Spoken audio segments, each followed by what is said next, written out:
नमस्कार दोस्तों, welcome to the viral being. आज का टॉपिक बहुत ही इंटरेस्टिंग होने वाला है। आपने ग्लेशियर्स के बारे में तो सुना ही होगा, लेकिन आज हम बात करेंगे आर्टिफिशियल ग्लेशियर्स के बारे में। जी हाँ, जिनको पता है वो जानते हैं और जिनको नहीं पता आज वो जरूर चौंकने वाले हैं। दोस्तों, हम सब ने आमिर खान की मूवी थ्री इडियट्स तो देखी ही होगी।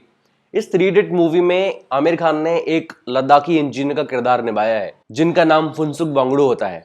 असल जिंदगी में उनका नाम फुनसुक वांगडू ना होकर सोनम वांगचुक है। सोनम वांगचुक लद्दाख में रहते हैं और इंजीनियर हैं। सोनम वांगचुक ने बहुत सारे इनोवेशंस असल जिंदगी में किए हैं और आज हम उनके एक बहुत ही बेहतरीन इनोवेशन के बारे में बात करने वाले हैं। सोनम वांगचुक लद्दाख के सैकमॉल इंस्टीट्यूट के फाउंडिंग डायरेक्टर भी हैं। सैकमॉल यानी कि students educational cultural movement of Ladakh. SECMOL बना ही इसलिए गया था क्योंकि गवर्नमेंट एजुकेशन सिस्टम को रिफॉर्म किया जा सके।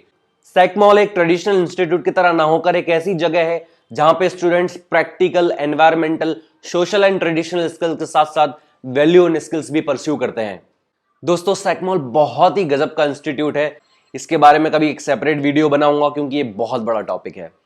आगे बढ़ते हैं। सोनम वांगचुक ने सबसे पहला आर्टिफिशियल ग्लेशियर लद्दाख के एक गांव में बनाया था, जो कि एक स्तूपा के फॉर्म में था। स्तूपा एक संस्कृत वर्ड है और स्तूपा लद्दाख की बौद्ध संस्कृति भी दर्शाता है। आइए जान लेते हैं कि आखिर क्यों आर्टिफिशियल ग्लेशियर्स बनाने की जरूरत पड़ी। लद्दाख इंडिया के एक्सट्रीम नॉर्थ में एक ट्रांस हिमालयन माउंटेन डिजर्ट है। लद्दाख के गांव 9000 से लेकर 13000 फीट की अल्टीट्यूड पर लोकेटेड है। हिमालयन माउंटेन डिजर्ट होने की वजह से यहां विंटर्स में टेम्परेचर इतना कम हो जाता है कि -50 डिग्री सेल्सियस तक टच कर जाता है और इसी वजह से यहां पे स्नो एंड रेनफॉल 100 मिलीमीटर से भी कम हो पाती है। लद्दाख के बहुत सारे गांव ग्लेशियल स्ट्रीम्स के आसपास बसे हुए हैं। ये ग्लेशियल स्ट्रीम्स आइस को पिघलाकर बहाते हुए इंडस रिवर के साथ साथ कई दूसरी नदियों में जाकर मिला देते हैं और इन्हीं बहती हुई धाराओं से निकले हुए पानी को कनाल यानी कि नहर के थ्रू गांव गांव में डाइवर्ट करके ले जाया जाता है ताकि वो फसल के काम आ सके। लद्दाख में बहुत सारी फसल उगाई जाती हैं जैसे कि apple, apricot, willow, poplar, barley, wheat and vegetables. अब बात करते हैं प्रॉब्लम की। ये लद्दाख रीजन है the land of high passing. दुनिया के दो सबसे ऊंचे mountains the Himalayas and the Kunlun के बीच में एक सैंडविच बना एरिया। लद्दाख की 80% से ज्यादा पॉपुलेशन एग्रीकल्चर पर डिपेंडेंट है और फसल उगाने के लिए पानी की बहुत जरूरत पड़ती है। हिमालयन डेजर्ट होने की वजह से यहाँ पानी की बहुत कमी है। खास तौर पे अप्रैल एंड मई मंथ में जब पानी की बहुत जरूरत पड़ती है उस वक्त ग्लेशियल स्ट्रीम्स में पानी ज्यादा नहीं होता है। मिड जून में लद्दाख के माउंटेन डिजर्ट्स में बर्फ और ग्लेशियर के पिघलने से फ्लड जैसे हालात हो जाते हैं और मिड सितंबर आते आते सारी एग्रीकल्चर एक्टिविटीज खत्म हो जाती हैं क्योंकि आगे आने वाला टाइम विंटर्स का होता है और एक्सट्रीम कोल्ड की वजह से विंटर में फसल उगाना बहुत मुश्किल होता है और ये ग्लेशियल स्ट्रीम्स लगातार बहती रहती हैं। थ्रू आउट द विंटर ये ग्लेशियल स्ट्रीम्स चलती रहती हैं और बिना किसी की यूज में आए ये दूसरी नदियों में जाकर मिल जाती हैं। समय के साथ साथ लद्दाख की परेशानियां और बढ़ती जा रही हैं क्योंकि Himalayan glacier global warming and local pollution की वजह से बहुत छोटे होते जा रहे हैं और क्लाइमेट चेंज लद्दाख की जमीन को और भी ज्यादा ड्राई बनाता जा रहा है क्योंकि जब पानी की सबसे ज्यादा जरूरत होती है उस वक्त पानी सफिशिएंट मात्रा में होता नहीं है और जब जरूरत नहीं होती तो वेस्टफुली वो पानी वहां से बहता हुआ निकल जाता है और नदियों में जाके मिल जाता है। तो ये तो थी प्रॉब्लम। अब बात करते हैं सॉल्यूशन की। लोकल इंजीनियर सोनम वांगचुक ने लद्दाख के वाटर क्राइसिस से निपटने के लिए स्टेप आउट किया। उन्होंने देखा कि जब पानी की सबसे ज्यादा जरूरत होती है उस वक्त ग्लेशियल स्ट्रीम में पानी नहीं होता और जब पानी की जरूरत नहीं होती तब वो एक्सेस क्वांटिटी में होता है लेकिन वो किसी यूज का नहीं हो पाता और वो बिना किसी की यूज में आए बहता हुआ नदियों में जाके मिल जाता है। ये सब देखते हुए उनके दिमाग में एक आइडिया आया कि क्यों ना इस नेचुरल डेफिसिट को बैलेंस किया जाए। तो उन्होंने सोचा कि ग्लोबल वार्मिंग की वजह से जो बर्फ ठंड में पिघलती है उसको कलेक्ट करके स्प्रिंग यानी कि वसंत ऋतु तक स्टोर किया जाए। ठीक उसी समय जब पानी की सबसे ज्यादा जरूरत होती है फसल को, इस पानी को यूज किया जाए। फिर उन्होंने सोचा कि आखिर ये कैसे किया जाए और तब उन्हें आइडिया आया कि आर्टिफिशियल ग्लेशियर बनाई जाए। आर्टिफिशियल ग्लेशियर बनाने की इंस्पिरेशन उन्हें कैसे आई? एक बार सोनम वांगचुक ने मई मंथ में एक ब्रिज के नीचे जमी हुई आइस देखी और तब उनके दिमाग में एक क्लिक किया कि ऐसा भी किया जा सकता है और उन्होंने सोचा कि आइस सनलाइट के डायरेक्ट कांटेक्ट में आने पर मेल्ट होती है ना कि एम्बिएंट टेम्परेचर में। तब उन्हें रियलाइज हुआ कि आइस लो अल्टीट्यूड पर भी लॉन्ग लास्ट कर सकती है। और फिर क्या था, इसी से इंस्पिरेशन लेते हुए सोनम वांगचुक ने एक cone shaped 2 story prototype ice stupa बनाकर तैयार कर दिया।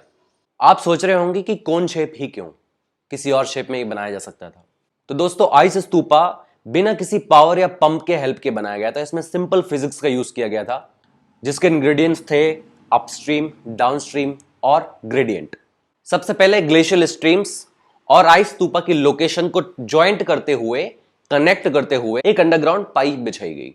और इस बात का ध्यान रखा गया कि जो पानी है वो बहकर हायर एल्टीट्यूड से आना चाहिए, कम से कम 60 मीटर के हायर एल्टीट्यूड से आना चाहिए, क्योंकि सिस्टम में उस वक्त जो फ्लूइड होगा वो अपने लेवल को मेंटेन करेगा स्प्रे करते वक्त। 60 मीटर अपस्ट्रीम से पानी बहते हुए आएगा और डाउनस्ट्रीम पाइप में 60 मीटर हवा में वो एक फाउंटेन की तरह स्प्रे करेगा। ये सारी की सारी प्रोसेस नाइट टाइम में की गई, क्योंकि उस वक्त माइनस में टेम्परेचर रहता है और एक्सट्रीम कोल्ड होने की वजह से इससे बहुत हेल्प मिली।